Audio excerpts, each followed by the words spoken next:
Okay, SPLs, Scholar Practitioner Leaders, Data Scientists. Welcome back to our week 3 oral lecture, and this is now lecture 3 of 4. Now, before I continue with this week's material, before I actually start this week's material for week 3, let's wrap up our week 2, our second quiz that we did, because I want to go over that. We've already mentioned the data with graph quiz number 1. So we went over that, just touch base on it a little bit. And as I mentioned previously, I didn't want to do a deep dive into that question bank because that one was pretty easy as opposed to this quiz number 2. So for this quiz number 2, for last week's output, I do actually want to touch base on a couple of questions that I saw were my data scientists actually struggled a little bit. So, with that being said, let's talk about this quiz two confidence intervals and normal distribution before we go into this week's week 3 course material. So, with that being said, I'm going to pull out a couple of questions from our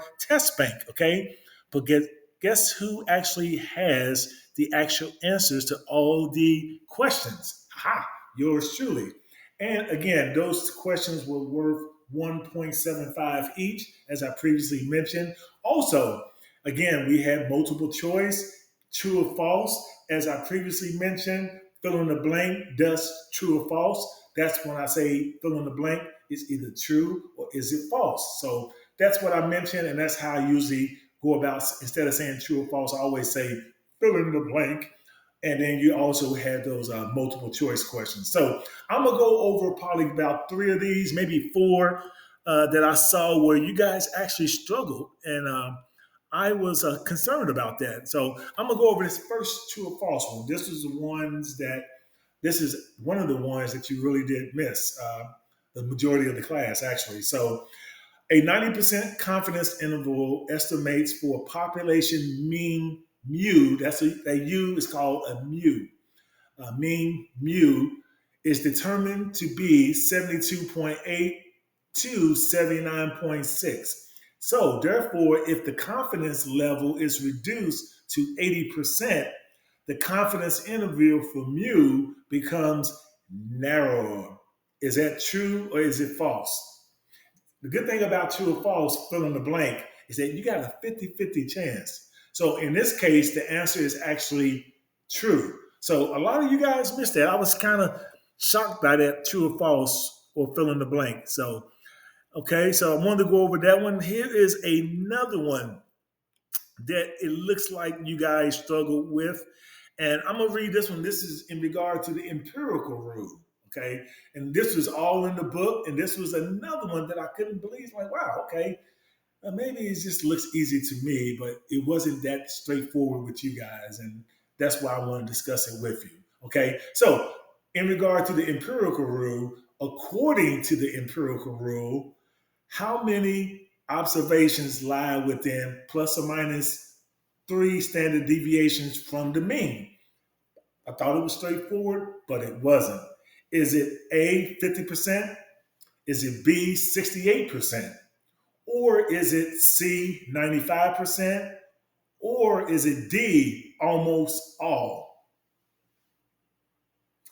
The answer was D, almost all. A lot of you guys chose C, which I understand that because C is typically, when you don't know, people typically choose C. And that's what many of you did because you didn't actually know the answer, but it was actually D, almost all, for, according to the empirical rule, how many observations lie within plus or minus 3 deviations from the mean, and it is almost all. Okay, so here is another one, guys, that I wanted to touch base with you on that many of you missed. Okay, for a given confidence interval, this is a multiple choice. For a given confidence interval, the procedure for controlling interval length usually begin with the specification of the A, point estimate, B, population standard S, a population standard deviation S, C, sample standard deviation S, or is it D, interval half length B? So the answer was D in this case. It's the interval half length B, guys. That was really articulated very well in the book. So if you go back to chapter 2, you'll see that in the book. You'll be like, hey, Dr. Mark was right. Yes, he typically is. Okay, now here was another one that you guys struck. This is another multiple choice one. And I can see why this one was a little bit tricky. So I totally do empathize with you guys, but I had to give it to you on your test, okay, on your quiz. Okay. So given that the random variable x is normally distributed by the mean of 80 and the standard deviation of 10, p in parentheses 85 less than equal times less than equal than 90 close parentheses. Is it A, 0.5328? Is it B, 3413?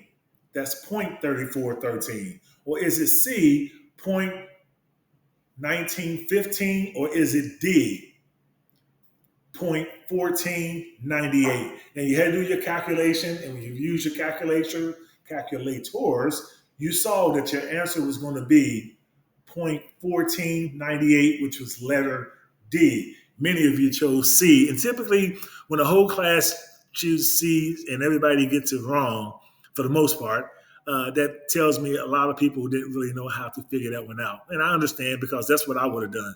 C is usually the go-to answer.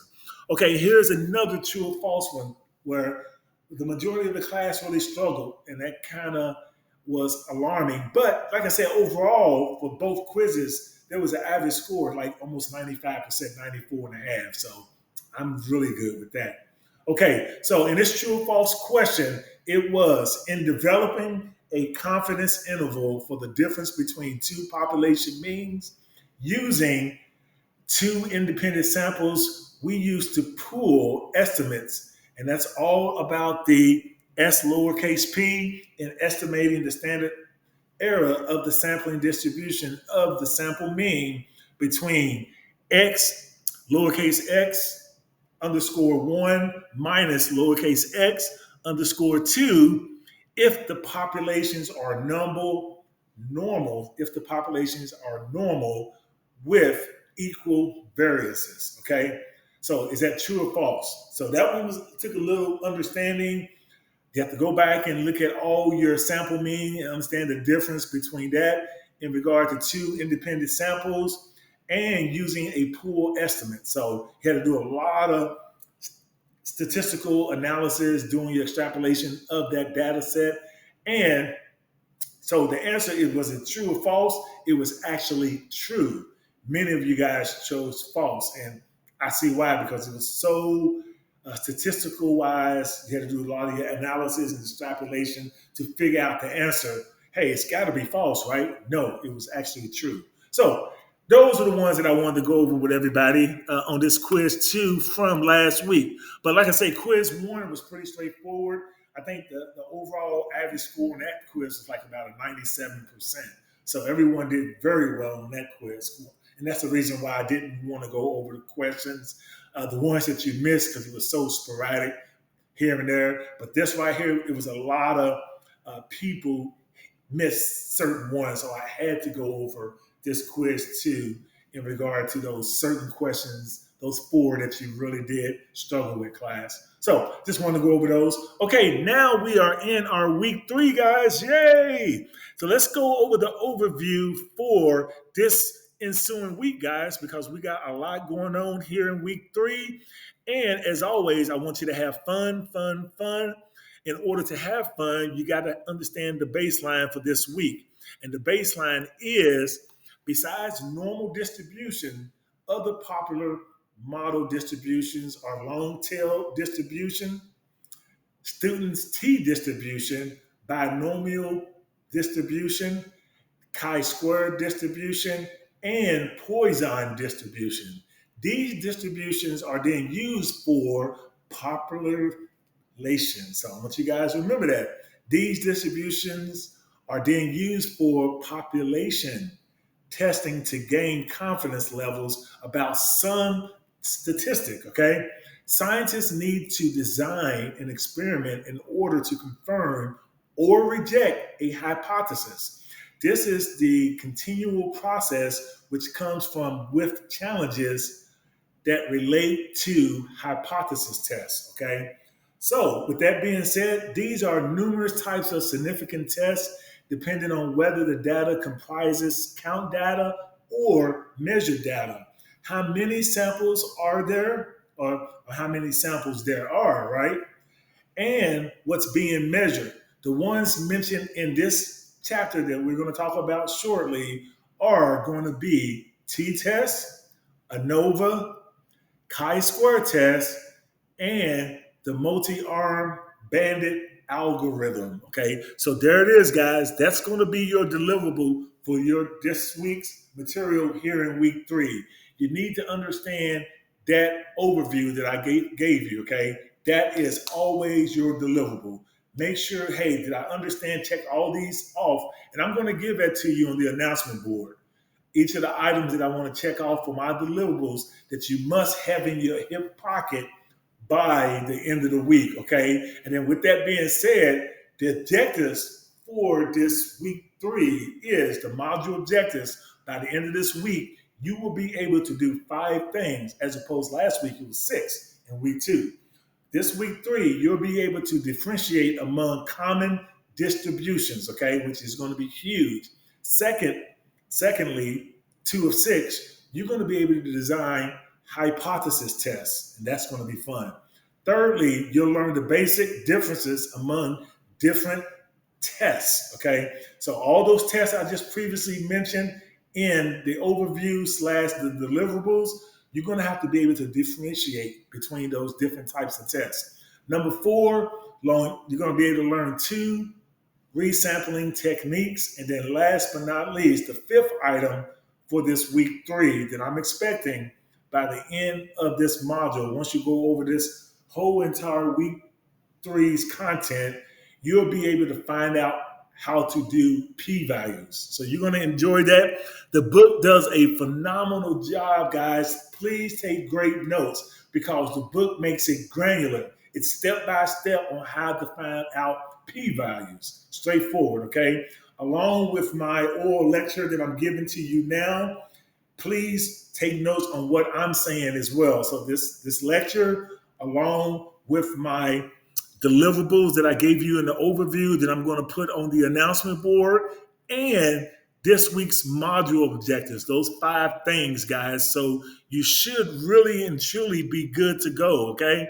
So I want to make sure you guys are ready because this week we're going over chapter 2 and 3. So we're going to do a little carryover from week 2, chapter 2. There's some more sections that I want to go over because, again, the one thing about the respective chapters in our book is that there are a lot of sections in there. So, and you can't always complete them all, the corresponding chapter for the week with that week number. Sometimes, like chapter 2 is going to carry over into week 3 as we're going to talk about chapter 3 here in week 3. There's a lot of information in chapter 3 that I'm going to go over. So this week in chapter 2 from week 2, which is carryover from our practical statistics for data scientists, data and sampling distribution, still carryover from that data and sampling distribution.